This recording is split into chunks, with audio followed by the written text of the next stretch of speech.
Hello, everyone, and welcome to today's webinar live on August 23rd. So happy everyone could join.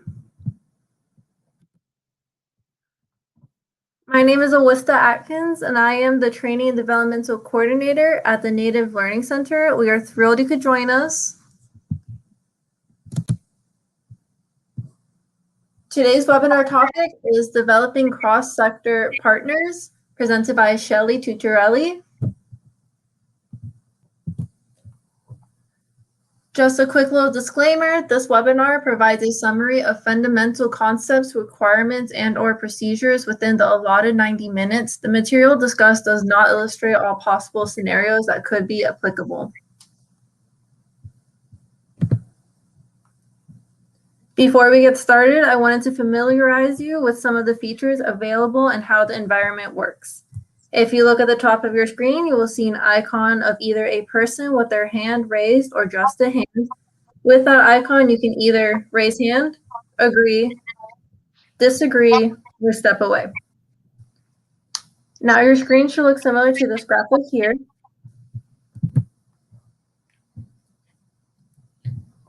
To the bottom left, you will see a box that says Files. Here you will find today's presentation. Please feel free to download a copy for yourself. Simply click the item you would like to download, then click the arrow pointing downwards, and you will be prompted to save. Oops. To save or print the materials based on your device's permissions. The second box that states web links to houses today's survey, as well as any other links that are found throughout the presentation. Lastly, to the right of the screen, we have a chat box available. This is how you will communicate to the instructor and NLC staff. If you have any questions during the presentation, please feel free to interact by using the chat box. Simply type your message and hit enter or click that up arrow icon button to submit. We encourage class participation, so please feel free to write in those questions or comments. Tech support issues should also be submitted here. It is with a great pleasure that I introduce today's webinar instructor, Shelley Tutorelli, owner and CFO of Turtle Clan Development Services. She is also the founder and executive director of Visionary Ventures, NFP Cooperation. Sorry. She is also a tribal member of the Oneida Nation of Wisconsin Reservation near Green Bay. She previously worked for 20 years at the Illinois Housing Development Authority, State Housing Finance Agency. She is a board member of an affordable housing nonprofit, also advisory board member for 5 new market tax credit community development entities. And she has been in affordable housing for over 30 years. Okay, Shelley, I'll let you take over. All right, let's open with a prayer today. I want to thank the Creator for bringing us together today. We really have so much to be thankful for. It has been a couple of challenging years, but we are resilient. We have seen if we all work together, we can accomplish so many great projects and programs for our communities. Watch over us and give us strength and courage as we go through our journey. In Jesus' name, amen. Good afternoon, everyone, and thank you for attending this webinar put together by the Native Learning Center. They really are doing great things. These webinars are such a great way to get valuable information out to our tribal communities. I would also like to thank Georgette and her staff for providing me the opportunity to be the instructor. As Luisa had mentioned, I am Shelley Tutorelli, and owner of the Turtle Clan Development Services. Also a member, she mentioned, a tribal member of the Oneida Nation of Wisconsin. We have the Bear Clan, the Wolf Clan, the Turtle Clan, and my family is part of the Turtle Clan, and that really was the inspiration for my company name. The mission of my company is through trainings and technical assistance like these webinars to help tribal members and leaders to not only increase the quantity but the quality of affordable housing, to develop or expand their economic development and programs in their communities in Indian country nationwide. Previous to starting my own company, I worked for over 20 years with Illinois Housing Development Authority, and they are the agency. That provides affordable housing for the entire state.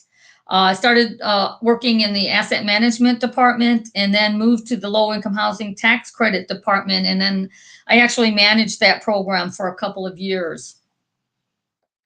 And I'm also now the founder and executive director of Visionary Ventures NFP Corporation. Our nonprofit is a Native American nonprofit 501c3 with an over 100% Native American board of directors and an advisory board with over 51% Native American members. Our mission is to work with community members and leaders to advocate and promote affordable housing, economic development, and services to the Native American communities. In providing these opportunities, it helps to bring stability, hope, and to individuals and families. All right, we have a lot of information to cover today on developing cross-sector partners. So let's get started. The course description is when we talk about cross-sector partnerships, we are really talking about providing a greater community-wide and regional-wide connections that attracts other organizations to be involved with our grassroots projects. We are creating a positive public perception about the interests and commitment we have to our community and its development without having to deal with political and legal involvement. The end result of a cross-sector partnership is definitely a win-win situation. It is not just about funders donating to charities, but about joint ownership of the relationship while building the sustainable capacity and long-range community development of our grassroots projects. Our course objectives today are: why do we form partnerships? What is a partnership? What are those key components of partnership development? What are the different categories of partnerships? And how do we actually form those partnerships? And once they're formed, how do we manage our partnerships? Just a little housekeeping. I know Lisa had mentioned this earlier. Everyone's muted, but we do have the chat for any questions as we're moving forward. We do want this to be interactive, so any questions you might have, please put them in the chat box, and if we can't get to them as we're going through, we'll address them at the end. And again, everything's ready for download, so the files are the PowerPoint presentation, and also the checklist for evaluating potential partnerships are in the files area. So go ahead and download both of those, because they both have great information that you'll need for future reference. All right, so why do we form partnerships? There are more and more faith-based and community-based organizations that today, are being formed to address. We have so many complicated issues that we're trying to address, and we need these faith-based and community organizations to be able to address these issues. The idea of forming partnerships can be very beneficial. Creating a partnership really allows individuals to benefit from their partner's experiences and expertise. It really pools resources, and it also expands their capital. So you're being able to partner funding sources. There's a lot of medical and accounting and legal professionals that frequently form business partnerships, and there's also a lot of families that form partnerships. Having business partners means that you're no longer operating in isolation. You'll have access to more knowledge, innovation, expertise, and funds that can add depth to your community impact.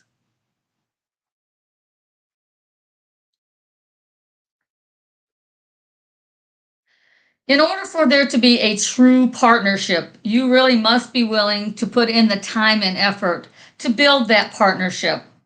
Help sustain the partnership and be thoughtful in how you evaluate your outcomes. One of the main reasons that we would really consider forming a partnership is the value that is being provided in working with other organizations. Partnerships can have many advantages and be very beneficial to all parties involved. Again, these benefits do not happen overnight. We have to be willing to put the time in, and establishing those effective partnerships do take time.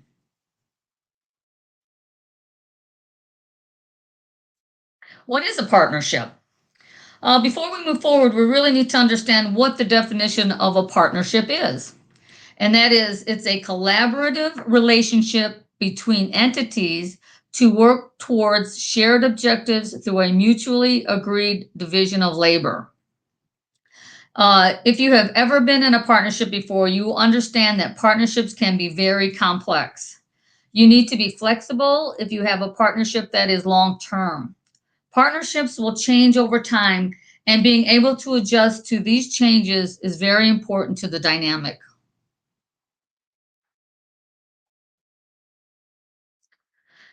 If you are thinking about a partnership, there are several key components that you're really going to need to consider. And they are the leadership component, having a common understanding. What really is the purpose of your partnership? Are your culture and your values similar? You're recognizing the opportunity for learning and sharing good ideas. The ongoing communication within the partnership is key. And be sure to hold each other accountable for their contributions. Partnerships form to serve a specific purpose and may take on new goals over time.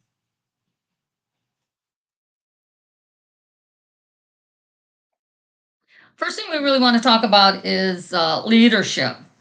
And as we mentioned earlier, partnerships can be very complex. Leadership is an important part of the dynamic.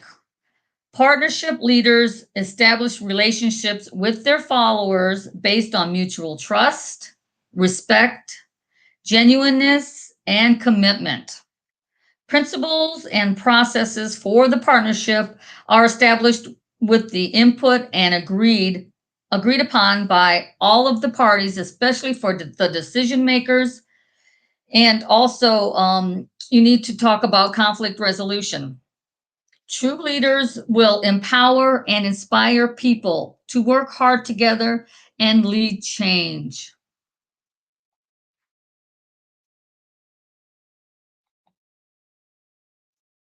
Next thing we really need to know is common understanding. We all have to be on the same page. Partners need to understand each other's organizational framework, their culture, their values, and approach. Partners also need a clear understanding of each individual member's roles, responsibilities, and what the partnership's division of labor will be.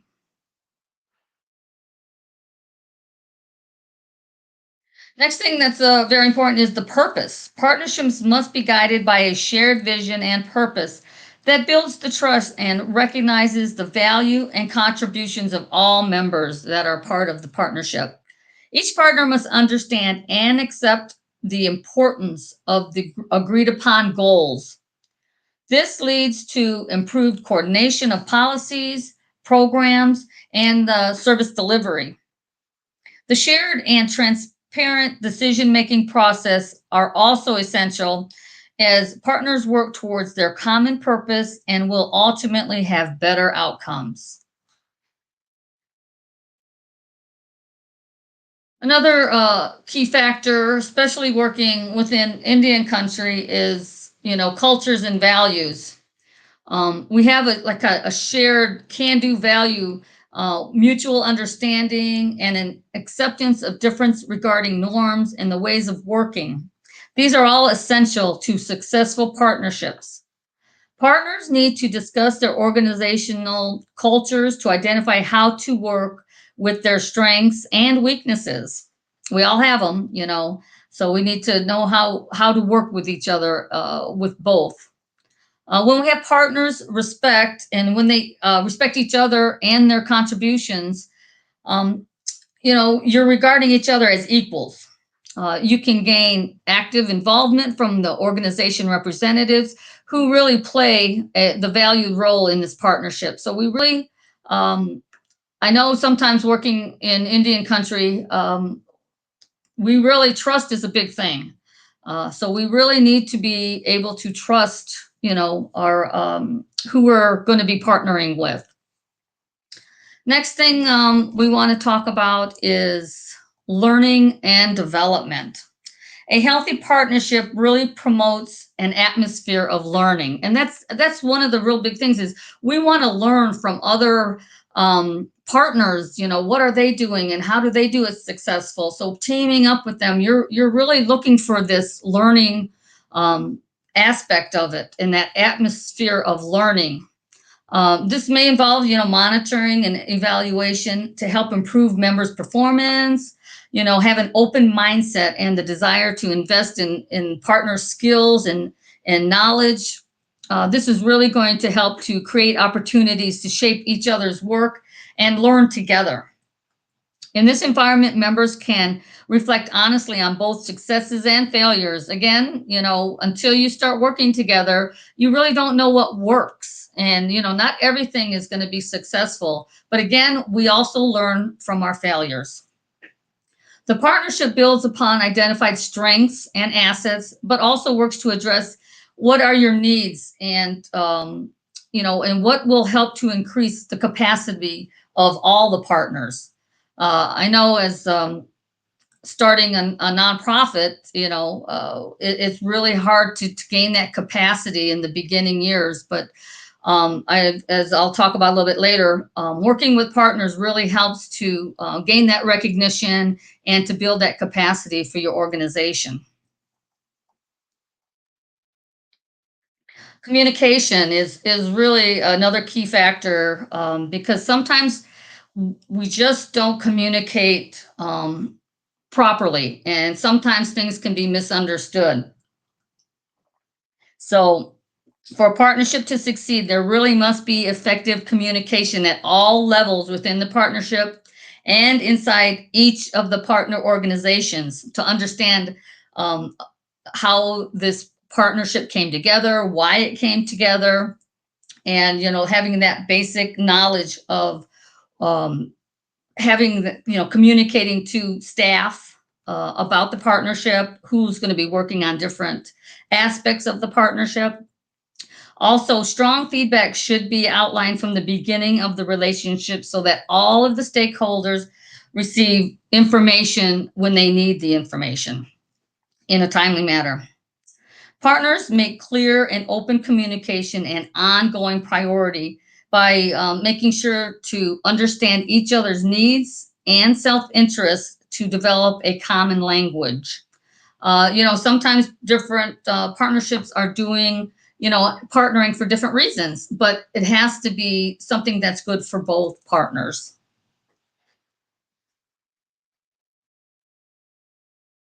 Next thing we want to talk about is performance management.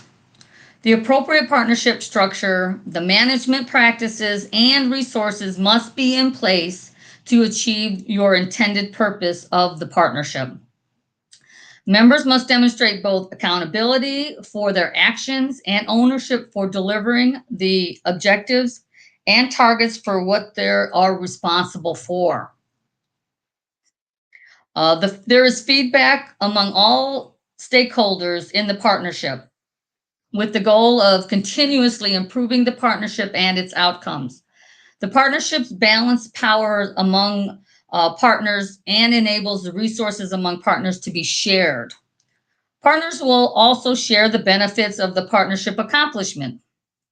If there is really one best, this is one of the best components of a partnership is really sharing in those successes. Because sometimes trying to do something by yourself, you may not succeed. But once you partner with someone else and bringing in that knowledge and that expertise, gets you to the finish line, and you're able to both share in those accomplishments.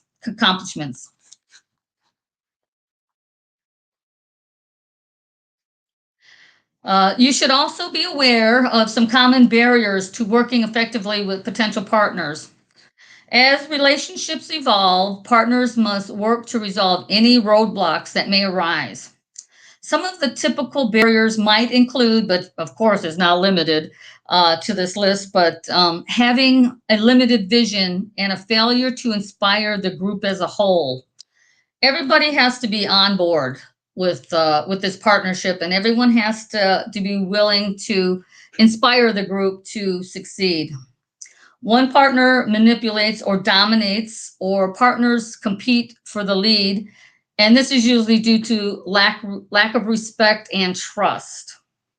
So, everybody needs to be able to work together and understand who's going to be taking the lead. Are you going to be doing it mutually? So, a lot of this has to be spelled out in the beginning parts of your relationship. Lack of clear purpose or inconsistent level of understanding the purpose. There is sometimes a diversity of viewpoints, and it can be an asset for partnership, but it can also present a challenge. Different types of styles and of management really can have potential for misunderstanding. So we got to make sure that we're very clear of the purpose in the very beginning. There could be a lack of understanding, the roles and the responsibility, who's responsible to do what.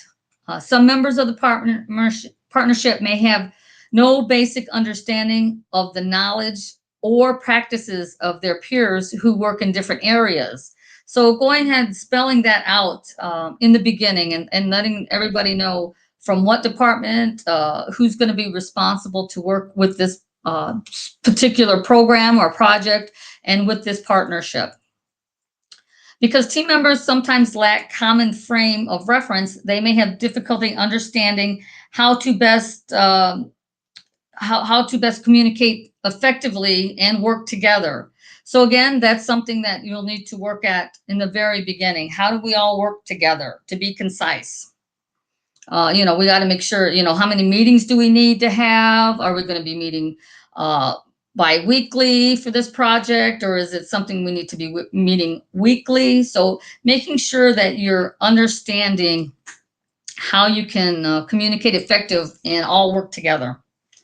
Sometimes there's a lack of support from one of the partner organizations, and ultimately the decision-making power makes it hard to make project really move along effectively and timely. So we have to make sure whoever is that decision maker, or whoever is making, the person that's in charge, they have to be available and be able to help make decisions so that your project isn't stalled. Differences of philosophies and manners of working. Again, this is where your cultural divides may exist between people from different backgrounds and in different roles. So addressing those as soon as possible is always the most efficient. Also, then there can also be just a lack of commitment where you have unwilling participants. If a partnership is to work, everyone needs to be committed to the project and make it work. Some other barriers that might exist may include unequal or unacceptable balance of power and control. We all know how that can get out of control fast. Some key interests of people might be missing from the partnership, so you may have to bring in other people to help with certain areas of your partnership. Some people may have a hidden agenda, and that hidden agenda isn't something that is working with your mission of your nonprofit or your organization. So as soon as you find out that somebody may have a hidden agenda, that really can be a barrier for your success. And as we mentioned earlier, communication is key, and failure to communicate can be detrimental to the partnership. Not having an evaluation or monitoring system in place so that you can monitor your progress or your inefficiencies. So you need to have those systems in place. Failure to learn from each other. that's really the main reason you're partnering. So how do we learn from each other and benefit from that? The financial and time commitments of the partnership outweighs potential benefits. Yeah, so if you're spending more time trying to train people and it's taking more time than what benefits you're getting out, that can really be a barrier. If you're not spending enough time to effectively work with your partners, again, you have to have that time built in because nothing happens overnight.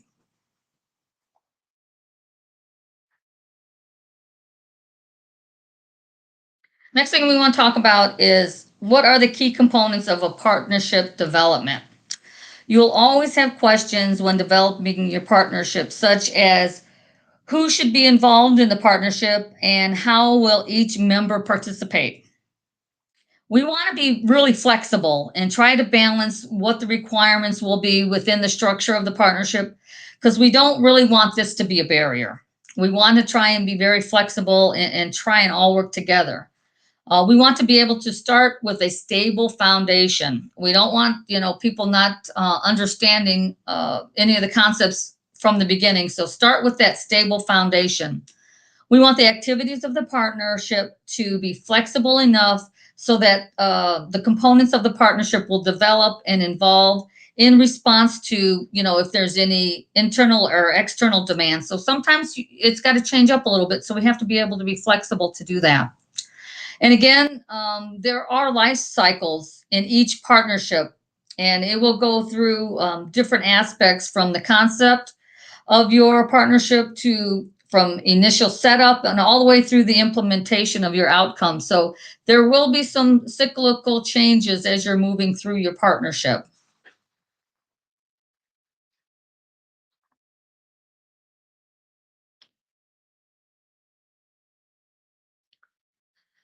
You need to first evaluate any potential partners and agree that there is a need. In order for you to do that, you need to identify what are your desired goals and achievements that you want to achieve through this partnership. Again, you're going to have to do some research. You don't just jump into a partnership without doing your research and looking at, talking about what are the key components that are associated with the successful partnership development and making sure that any partners that you're planning to partner with, you've done, the Google search, you've evaluated their company, you've looked at their spreadsheets, maybe their last annual report. So you really do need to do some research on any company, organization, collaborative, anyone that you're planning to work with. You need to do your research and understand what their mission is, and is it very similar to what you're planning to do. And you also want to identify any potential barriers to the partnership. And if you still want to work together, you got to make sure that you work these out in the beginning. You need to acknowledge that there may be some capacity issues with some of the partners and be willing to provide that support to achieve the goals. Again, starting a nonprofit, it's difficult. It's very difficult, and you do need time to build that capacity. So working with partners, you need to have that support to help you build that capacity so you can start doing other programs and projects, possibly, the next one you can do on your own once you build that capacity. Does this partnership provide added value? Again, you want to ask yourself this question: how can we achieve more or better results through this partnership or collaboration? It's all about getting those benefits, and both people in the partnership need to be able to have those benefits in order for it to be a good and successful partnership.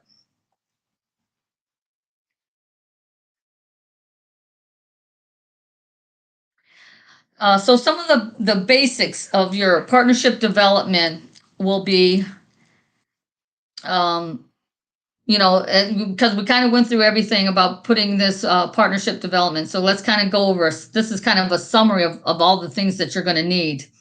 You're going to have to first determine is there a need for partnership? And once you've determined that need, you need to provide clarity of the leadership. Who's going to be leading this partnership forward? You have to make sure that there is a clarity of understanding of what the need for this partnership. Determine what the different cultures and practices might be. You need to have a clear purpose. You also have to have high commitment levels. Again, if people aren't going to be able to make it to meetings, if people aren't going to be able to, if everybody isn't committed to the mission, this partnership's not going to work. Again, trust.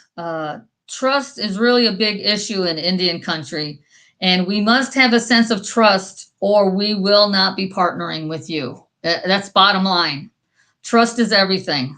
If we don't feel, after that first couple meetings and we're really not feeling that trust or just not feeling that this is going to be a good fit for us, we're going to walk away from the beginning. So make sure that you're using that for your ability to make sure that you're not partnering with someone you just really don't trust.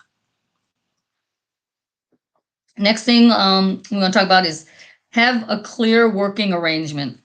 This should be addressed in your partnership agreement, or if you have a memorandum of understanding or any other document that you put together. You should have spelled out clear what some of the working, if it's not in your partnership agreement, you should have another document outside of the partnership agreement that's kind of saying what the work arrangements will be, who's going to be doing what. So making sure that those are in order. And then also that performance management system. How are you going to be monitoring your benchmarks, your successes, the learning exchanges for each? This is really the main reason you're going into partnership, is for this learning and exchanging of goods and services. So that's important to understand that in the beginning.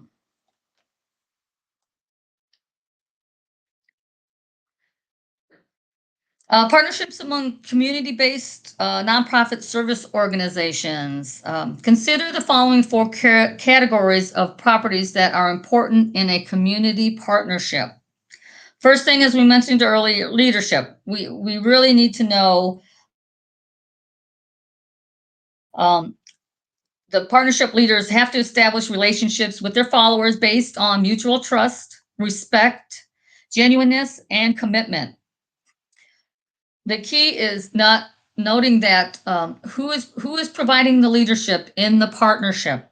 Maybe you have a leader from both partnerships that's running your program or your project, or maybe just one. You have one leader from one organization, and everyone else is just following their lead.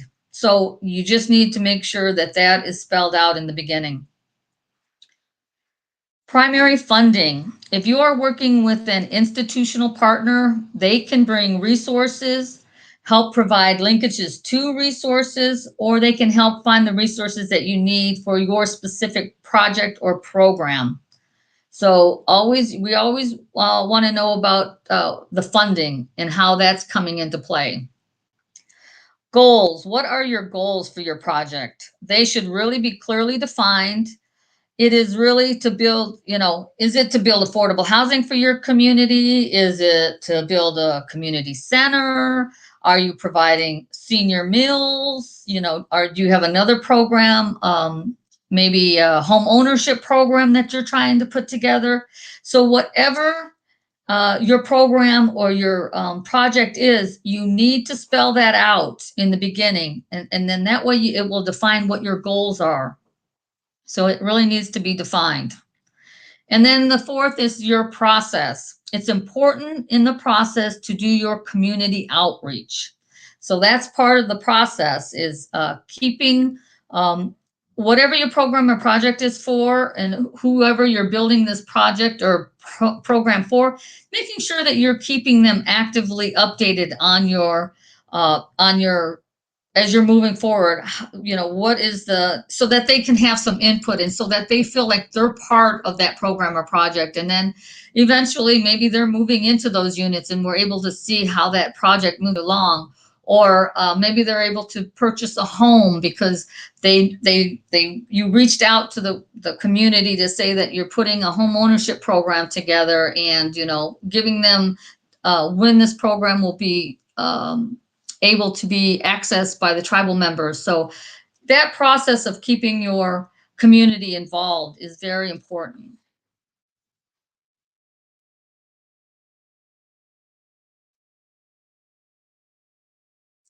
Cross-sector partnerships, we are talking about really partnerships that seek to bring together organizations from different sectors such as nonprofits, businesses, government agencies, philanthropic agencies, and universities that can bring really sustainable change on the largest scale possible.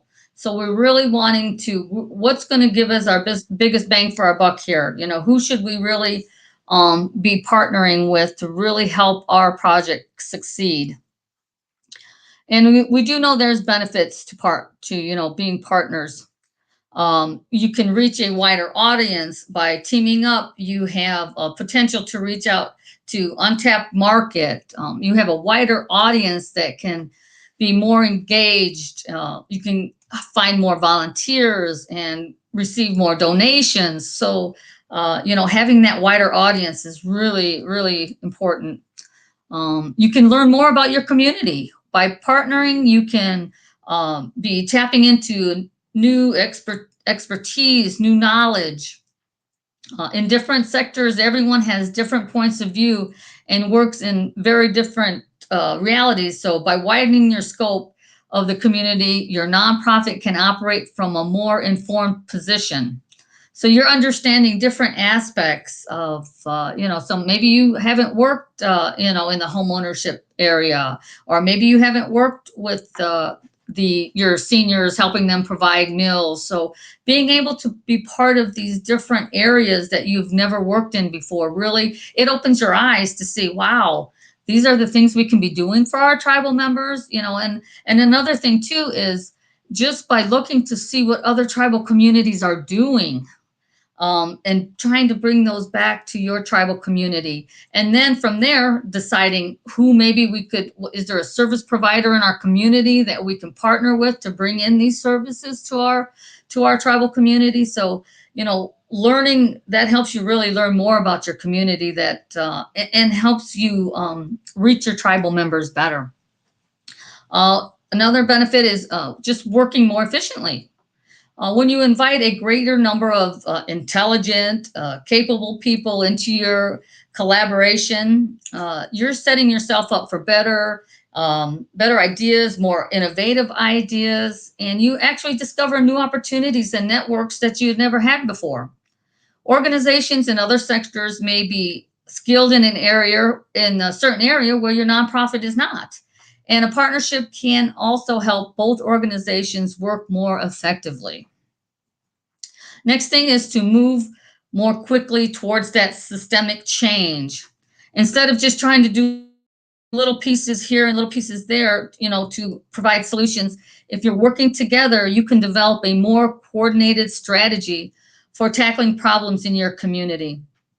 I know, here in Chicago, we have no federally recognized tribes, so we have a collaboration, and I'm going to talk about that a little bit more later. But being able to work towards those systemic changes, it's been a long road, to say the least.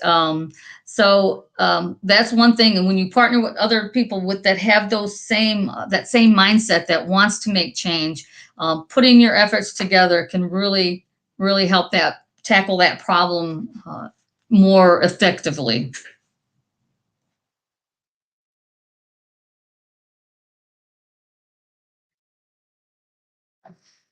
Partnerships between donors and recipients can sometimes be confusing. In order to answer similar questions, Partnerships may be better understood by identifying what they really are not. And a partnership is not a gift. The partnership is taking advantage of what the recipient, as well as the donor, can bring to your relationship.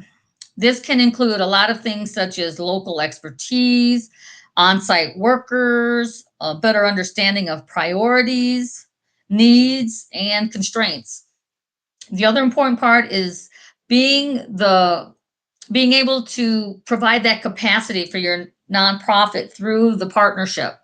And that really is something that a lot of nonprofits have to consider starting these, building that capacity. The partnership recognized that both sides must be involved in defining the terms of the relationship. So you have to be on the same page.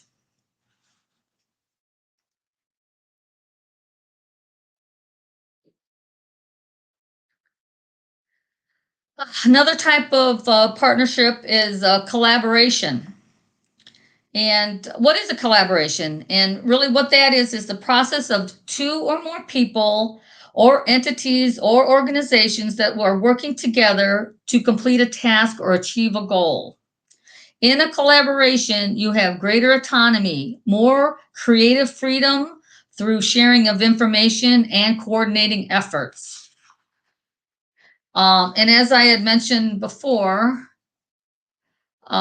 we have the Chicago American Indian Community Collaborative, and the acronym is CAKE. So that's really one example of a collaboration. And Visionary Ventures, NFP Corporation, is a member of the Chicago American Indian Community Collaborative. And this is really a group of 17 Chicagoland Native American nonprofits and organizations, because we have University of Illinois in Chicago, Northwestern's part of this, the Chicago Public Schools Native American program is part of this, the American Indian Center, and a couple other nonprofits, our Native American Chamber of Commerce. So we are organizations that work together and to advocate and address issues and the needs of our Native American community here in Chicago. Our nonprofit, our Visionary Ventures joined the collaborative in 2019 after receiving our 501c3 status. And one of the founding members of the collaborative had passed away, and we're now starting to have new members join. We were starting to apply for more grants and receiving funding. I mean, this is the most time that we've ever started receiving funding. And because we were not a 501c3, we had a fiscal agent that managed our funds, and they were taking 8% of our funding. And, when you're just getting a little bit of money here and a little bit of money there, 8% isn't that much. But when you're starting to get big grants, 8% can be a lot. And, we have a lot of MBAs that are part of our collaborative. So we're, when I joined, I'm like, why aren't we a 501c3? And they like, well, we've been trying to do this, for the last, so many years, but then there were people dropping in and out of the collaborative, and it just wasn't as stable. So now we're really, we're wanting to do a lot of great things here in Chicago. So I said, give me a committee. I said, I just went through it with my nonprofit. I said, while it's still fresh, give me a committee. Let's go ahead and apply to be a nonprofit. So we did that. And then we went ahead and we worked with the attorney that helped me get my 501c3. And we did the 1023 application. We had to, go through the bylaws and completed the application. And we actually, and when I applied for my 501c3, they say it's a 6 to 8 month, or could be up to a year process, but I received my notification in 4 months. But this was pre-COVID. Everything has changed since COVID. But again, in that, we realized, because we really told our story, that we're helping our Native American community, Visionary Ventures, and there's really not enough Native American 501c3s out there. So I think that was the reason we were able to get it so quickly. But then again, the attorney told us that because of COVID and, the IRS is kind of backed up and everything. So we knew it was going to take a little bit longer, but so we went ahead and completed the application. We told our story, and that's what you do when you're doing a nonprofit and getting your things together. We told our story, and we submitted the application in June of 2021, and in February of this year, we received our 501(c)(3) status. It's just amazing. Really, like I mentioned earlier, it is just amazing what we can do when we work together. The timing was great because right after we received our status, we were notified of a large grant that we received. So we were able to go ahead and deposit that right into our newly established bank account. And we didn't have to we had already given notice to our fiscal agent, so we did not have to give up 8% of our funds. So that was very gratifying. It's a lot of work, but it's well worth it in the end. So just want to let you know that there's so many things that you can do. And if you have a collaboration now and you want to turn it into a 501(c)(3), it's a lot of work, but it is, worth it in the end. And, right now we're having those growing pains, and we're all working together to make sure that we're starting this nonprofit on the right foot. Next thing I want to talk about is a strategic alliance. A strategic alliance is really an agreement between two or more parties to pursue a set of agreed upon objectives needed while remaining an independent organization. One form of a strategic alliance is a joint venture. And again, our nonprofit is doing a joint venture we're doing the first affordable housing project in Chicago's history. So I'm joint venturing with, well, let me see if I'm talking about that a little bit later. No, let's go ahead and talk about this as nonprofits, working with nonprofits actually. But I'm teaming up with here, no, it's coming down further. Okay, so strategic alliance, again, one form is a joint venture. And one example of it is two organizations with similar missions. They help to manage programs to serve both organizations.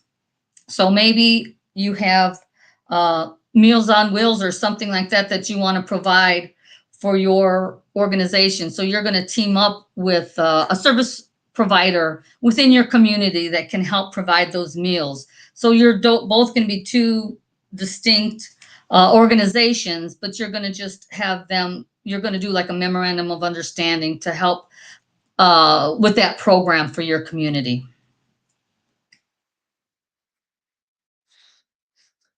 Next thing I want to talk about is integration. Integrated partnerships are formed when two entities agree to integrate their services or products together. Some examples would be like administrative functions like fundraising or accounting, because sometimes, two small nonprofits can work together and do fundraising together, or have the same accounting firm, share those resources. Again, different types of integration might be also joint ventures. And one of the joint ventures I just wanted to mention is I'm joint venturing with let's see here, 1 second. Oh no, it is coming up later. Sorry. Integration. Okay, next type of partnership is additional types of partnerships are like funding alliances established or to provide or to share funds. In this instance, separate organizations come together in a recipient donor relationship, or they may share a larger grant or donation. As an example of this is our American Indian Community Collaborative. Before they were a 501(c)(3, the MacArthur Fund had a grant for research for our community. But at the time, again, like we didn't have our 501c3, and MacArthur funds would only give the funds to a 501c3. So Visionary Ventures, I partnered with our collaborative, and I applied for the funds and received the funds. So I had to set up a separate bank account. The funds came in, and then we used it for our collaborative. We actually hired a Native American grad student at Northwestern to complete the report. And the report was, I wish I had this in the link. I will have give it to Wista so that she can email it out to everyone. The report was Towards Building Chicago's American Indians' Future. Chicago American Indian Community Collaborative 2020 report on education and COVID-19 related data. It was really great to work together to get this report done. So it did take a little bit more of work on our end, on Visionary Ventures, because we had to accept the money, and then we had to write the checks out, and we had to do the end report to MacArthur. But you know, that's what it's all about, working together to make these things happen.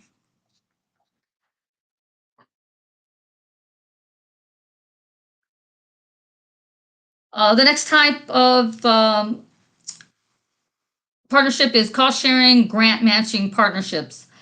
Sometimes when you're working with federal programs, they might require a cost sharing or a grant match partnership. They define cost sharing or matching funds as a portion of the project or program cost that they're not paying for. So this means that they are covered by some other source.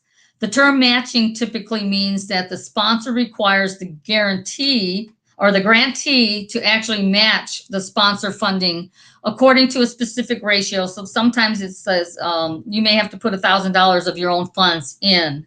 Or sometimes it doesn't really need to be cash. Sometimes it can be services or volunteer efforts or supplies. So it just depends. There's different types. You know, when you're working with the government, you just have to see what their program requirements are.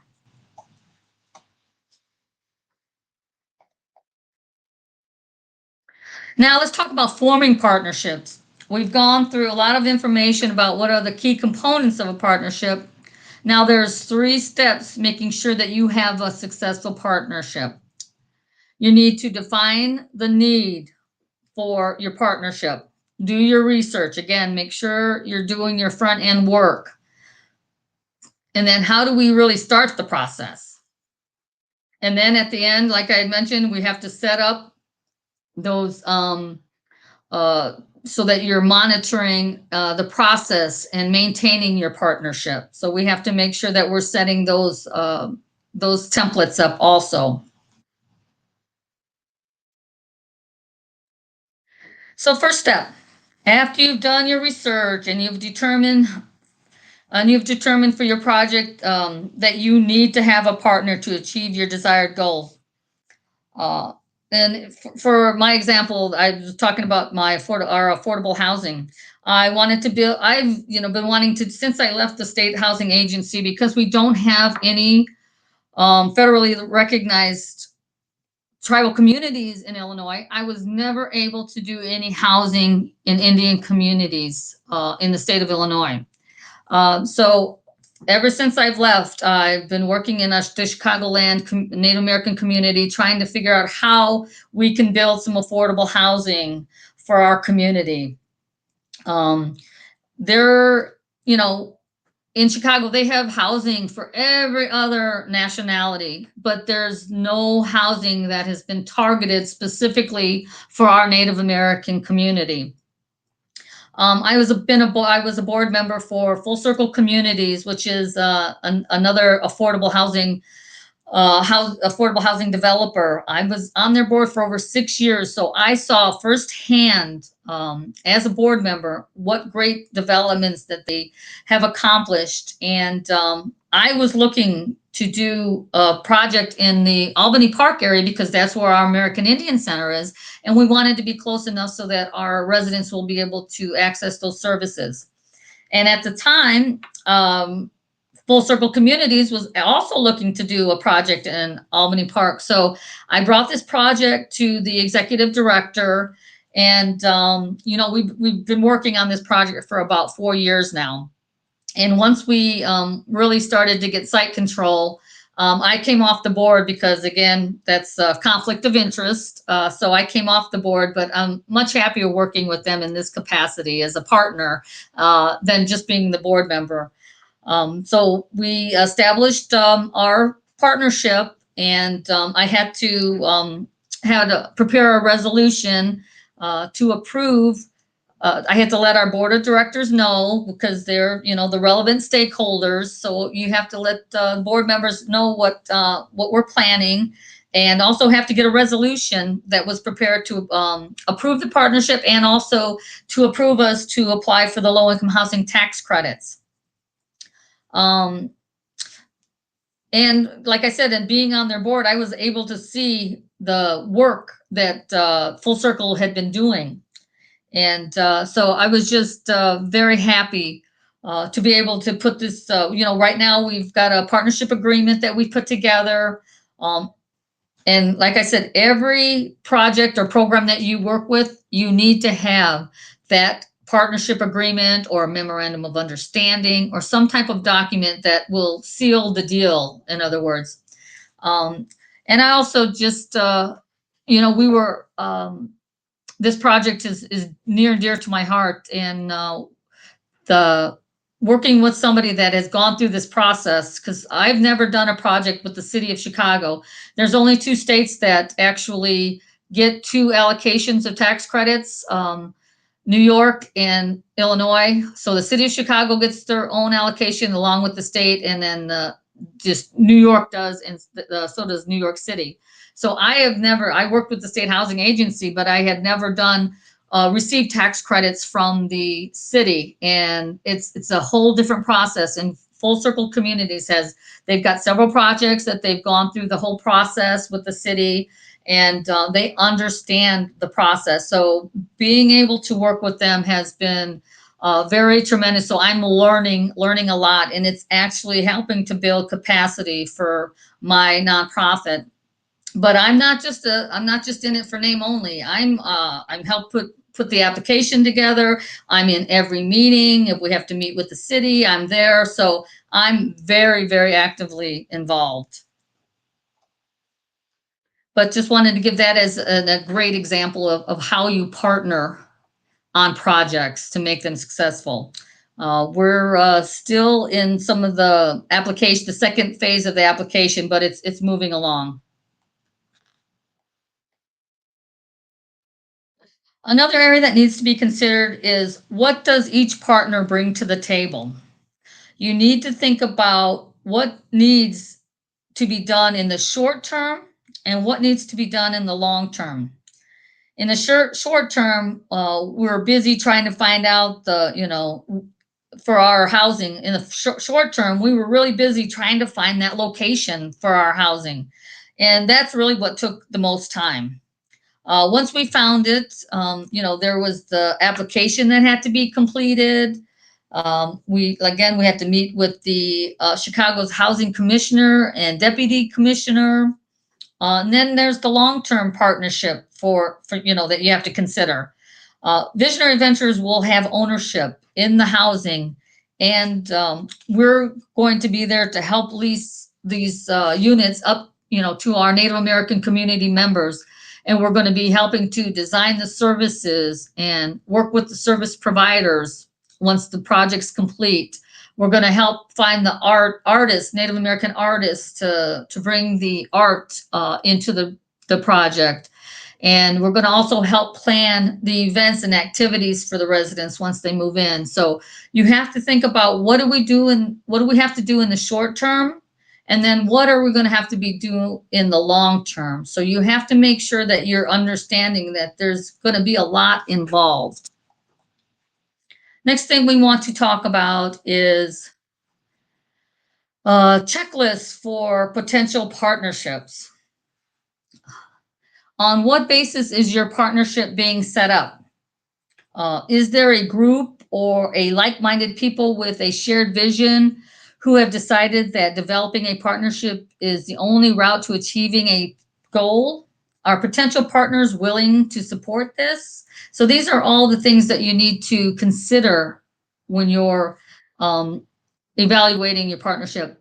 Again, this checklist is available, so make sure that you have download the checklist because there's a lot of information on there. These questions are just part of it. Next thing you want to do, are there clear identified goals that only a partnership agreement could achieve? What is the added value for potential partners? What is your and their organizational self-interest? Why do they want to partner? Are they willing to sign up for this? Are they ready to sign that partnership agreement? And what exactly is the partnership trying to achieve? How will involving others help the partnership to achieve its goals? Do other organizations have similar or same goals? If so, have you considered approaching them to be part of their partnership arrangement to ensure that work is not being duplicated? So so can you work together to do? Is there another service provider in your community that's almost doing the same thing that you are? Maybe you can collaborate and streamline what you're doing, or even be innovative and see what else you can do together. Have you considered uh, consideration needs to be given to not only identifying the strategies and local priorities the partnership supports, but also how will the partnership link to targets and strategies of the partner organizations? If the partnership is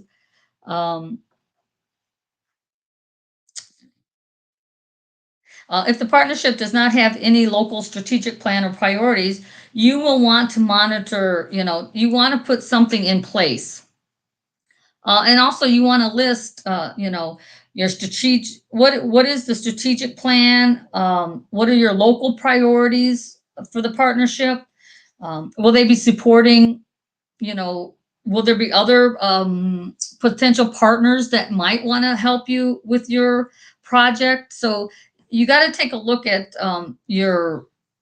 what you're trying to do with your partnership. What are your goals, and who do you want to make sure that you're partnering with? The next thing we want to talk about is the second step. So you've already, determined that there is a need for partnership. Now what you need to do is start that process. Picture a group working as a team that ultimately wants to achieve the same goals, no matter how or what it takes to achieve it.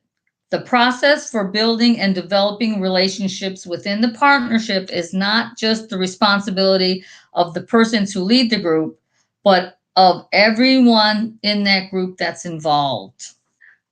Make sure that your objectives are clear and concise from the beginning.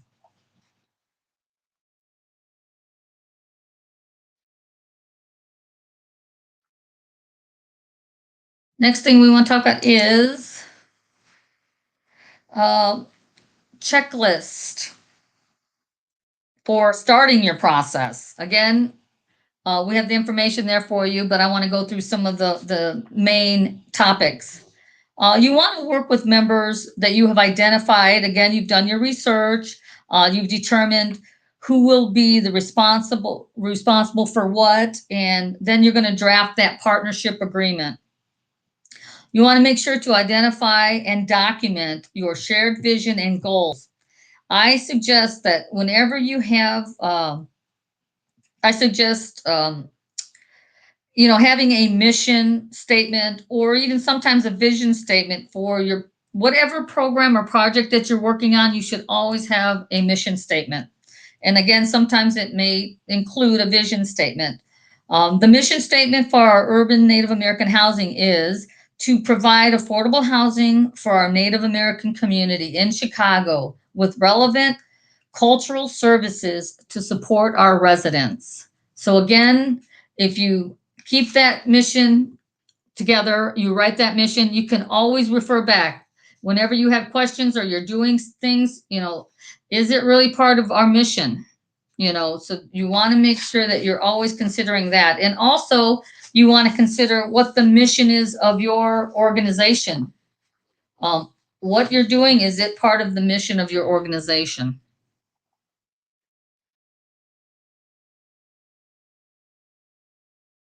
Other things you want to think about is, does the partnership have a strategic action plan that clearly sets out why the partnership was set up originally?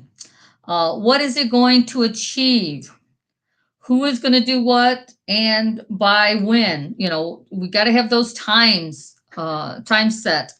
Where does this strategic plan fit into wider strategies? And how does it link into partnership strategies or local priorities?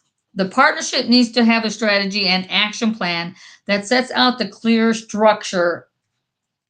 The strategy needs to reflect how the partnership will manage change and evaluate how well it is doing. What are the benefits to establishing this partnership? Again, we said one of the main reasons that we're even considering partnering with other people is because there has to be some benefits. If not, we'll just do it on our own. So we have to make sure that that we are establishing that those benefits. Has the partnership agreed or identified outcomes for the group? If they have, what are they? If they haven't, why not?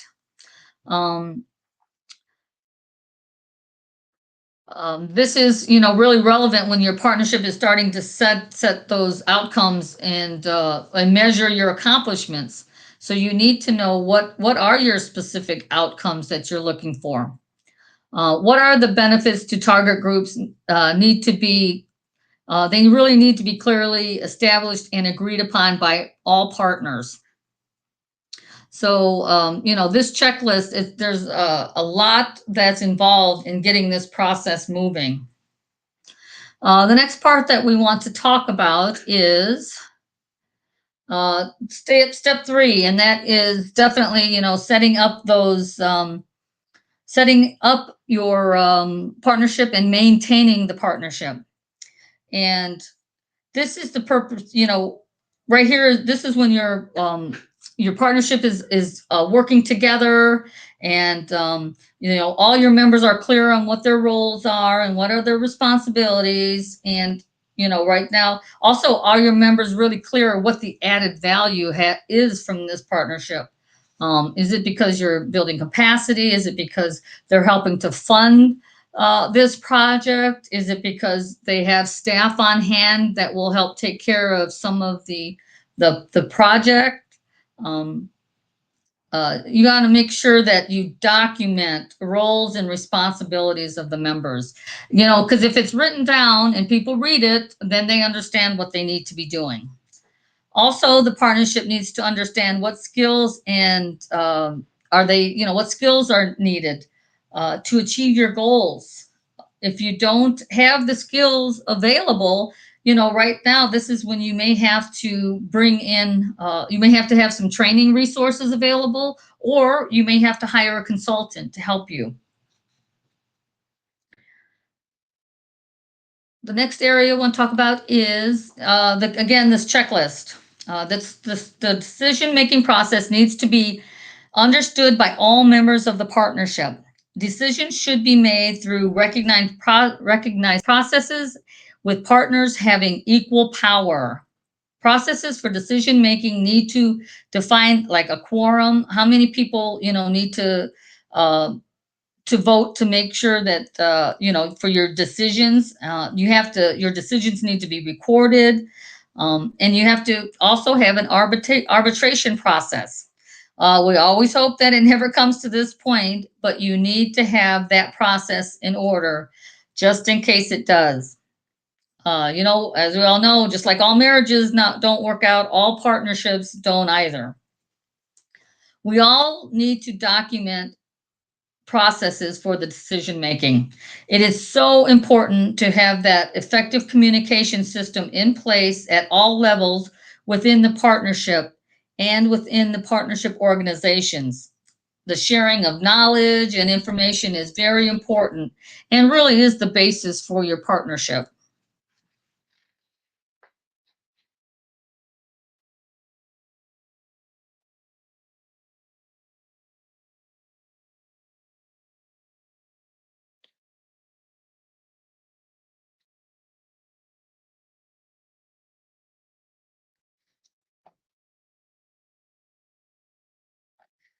Now we want to kind of talk about managing your partnership. Now you and your partners are up and running with your project or your program. What do you need? What do you need to do if your partner is not completing their commitments in a timely manner?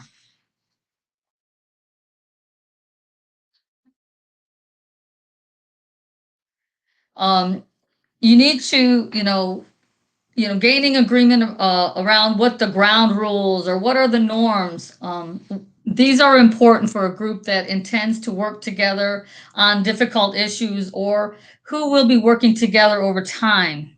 They may be added to or condensed, or may change over time, but you have to start with basic ground rules that builds trust. And it clarifies your group expectations of one another, and it establishes your points of reflection to see how the group is doing regarding the process.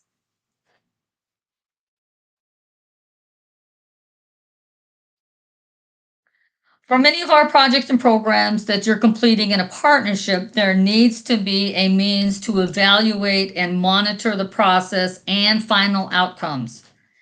Always use best practices for your particular project. You will need some project timelines and benchmarks established to make sure you are completing your tasks in a timely manner. Sometimes you may need to work kind of backwards. You need to find out what is the end date that you need to have this completed.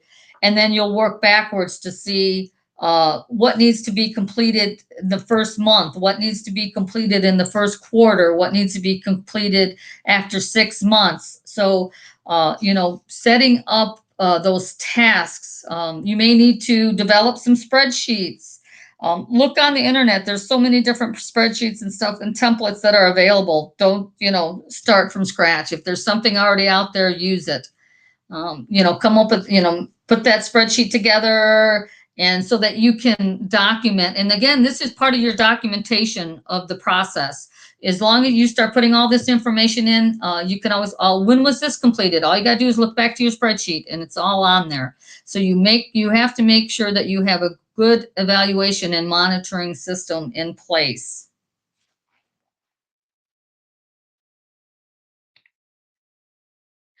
Partnerships can dissolve and need to have a plan and a process for closure. If the partnership was successful, you may already be planning to renew the partnership and start working on the next project. Or if it is the end of the project and you are transitioning to close out the partnership and won't be doing it again. So you need to have, those in place on how you will close out that partnership.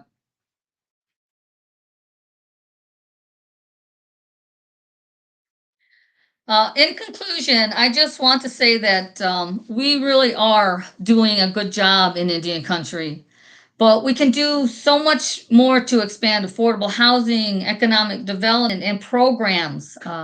We really should be accessing all the federal, state, and local funds that are available and leveraging our existing capital like everyone else does.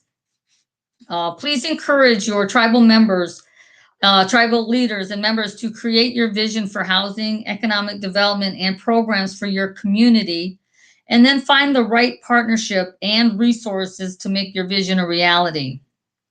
Remember, developing cross-sector partnerships on projects in Indian country is a great way to gain knowledge and access to capital if you have the right partner with the right experience and common goals that you need.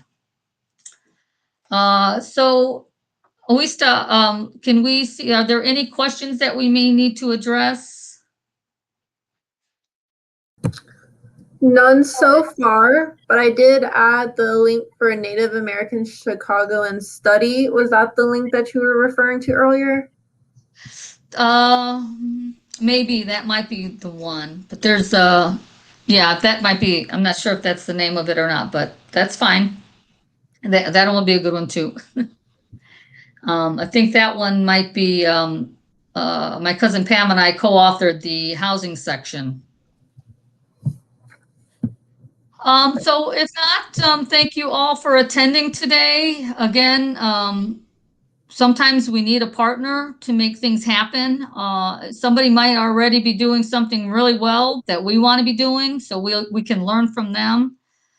So thank you all for attending today, and please complete the survey. I'm sure Lisa will give you some more information on that, but that helps us determine if we're what other information we need to get out to our tribal members to, continue to help our communities grow.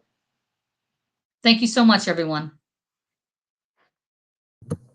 Thank you, Shelley, so much. That was a beautiful presentation. As she said earlier, the survey is super important, so I'm going to go ahead and launch it now. If there are any questions, please feel free to ask away while I'm closing up.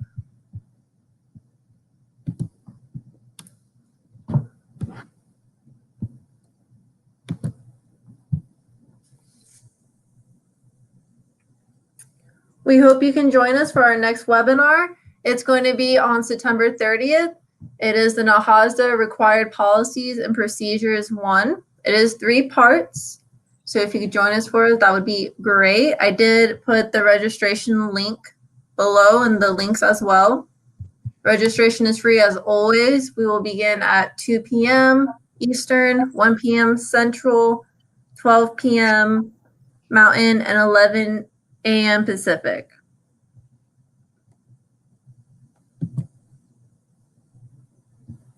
Feel free to access this and any other recorded webinars online on our website, www.nativelearningcenter.com. We have a Kathita webinar tab and a recorded webinar section. You can click on any one of the webinars that we have done for the past 18 months. Feel free to view them and share them with your friends and colleagues. Check out our upcoming events as well on our social media sites such as Facebook, Instagram, Twitter, LinkedIn, and Snapchat. We even have a podcast. You can find that on Simplecast, Google Podcasts, Spotify, and Apple Podcasts. Once again, I want to thank all of you for joining our webinar today. I hope you got a lot from it. Feel free to let us know what we can improve on and what would you like to see on the next webinar and the survey. Thank you so much, everyone, for joining, and thank you, Shelley, so much for doing the presentation. Thank you, everyone. Have a wonderful rest of your day.